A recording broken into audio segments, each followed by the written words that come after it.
OPS அவர்களுடைய வீட்டுல இனிமேல் இந்த விஷயம் இருக்கவே கூடாதுன்னு இப்படி ஒரு முடிவை எடுத்திருக்காரா? திமுகவில ஓபிஎஸ் அவர்கள் இணைந்ததுமே அதிமுக அடையாளம் எல்லாமே அழிக்கணும் அப்படின்னு பன்னீர்செல்வம் முடிவெடுத்திருக்காராம். அது மட்டும் இல்லாம ஓபிஎஸ் வீட்டோட நுழைவு வாயில் கதவுல பொருத்தப்பட்டிருந்த இரட்டை இலை சின்னம் எல்லாம் அகற்றப்பட்டிருக்காம். அவரோட வீட்டு சுவற்றில அதிமுக கட்சி கருப்பு வெள்ளை சிவப்பு வண்ணம் மாற்றப்பட்டு திமுக கொடி வண்ணம் இப்ப தீட்டப்பட்டிருக்காம். அதிமுகவில இருந்த எடப்பாடி பழனிசாமி அவர்களால் நீக்கப்பட்ட முன்னாள் முதலமைச்சர் பன்னீர்செல்வம் அவரு மீண்டும் கட்சியில எப்படியாவது சேர்ந்து விடலாம்னு நிறைய முயற்சி பண்ணாரு. ஆனா நிறைய பிரச்சனைகள் அதுக்கப்புறம் அவங்க கூட சேரவே முடியாத ஒரு நிலைமையும் அவங்க பண்றது எதுவுமே பிடிக்கல. அதனால இப்ப திமுகவுல சேர்ந்திருக்காரு. முதலமைச்சர் மு.க. ஸ்டாலின் அவர்கள் கூட சந்திச்சு பேசி அவர் கூட எடுத்துக்கிட்ட புகைப்படங்களை பதிவிட்டு திமுக தான் வெற்றி பெறணும், திமுகவுக்காக தான் இனிமேல் போராட போற அப்படிங்கிற மாதிரி ஓபிஎஸ் அவர்கள் சொன்னது எல்லாருக்குமே மிகப்பெரிய அதிர்ச்சியை ஏற்படுத்தி இருந்துச்சு. ஏன்னா அதிமுக கட்சியில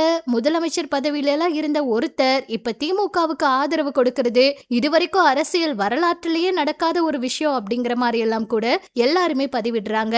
பன்னீர்செல்வம் அவங்களோட கார்ல முன்பகுதியில ஜெயலலிதா அவங்களோட புகைப்படம் வச்சிருந்தாரு. இப்ப அதெல்லாம் நீக்கப்பட்டிருக்கு. அது மட்டும் இல்லாம திமுகவில் இணைந்ததுமே அன்றைய தினமே ஜெயலலிதா அவங்களுடைய படத்தை எல்லாம் எடுத்துட்டாங்க. முதல்வர் ஸ்டாலின் அவரோட படத்தை வச்சிருக்காரு. கார்ல முன்புறத்துல திமுக கொடியை பொருத்தி இருக்காரு. பன்னீர்செல்வம் அவரோட சொந்த ஊரான பெரியகுளத்துல அவரோட இல்லத்தின் நுழைவு வாயில் கதவுல இருந்த இரட்டை இலை சின்னமெல்லாம் அகற்றப்பட்டு இப்ப திமுக கட்சியோட கொடிய அவரு மாற்ற சொல்லியிருக்காராம். ரவீந்திரநாத் பயன்படுத்துற எல்லா கார்கள்லயும் இப்ப ஜெயலலிதா அவங்களுடைய படம் அகற்றப்பட்டு முதலமைச்சர் மு.க. ஸ்டாலின் அவர்களுடைய படம் பொருத்தப்பட்டிருக்காம். சட்டை பாக்கெட்ல கூட ஜெயலலிதா அவங்களுடைய புகைப்படம் வச்சிருந்தாரு. இப்ப மு.க. ஸ்டாலின் அவருடைய புகைப்படங்களை வச்சிருக்காரு அப்படிங்கிற மாதிரி தகவல் வெளியாகி இருக்குங்க.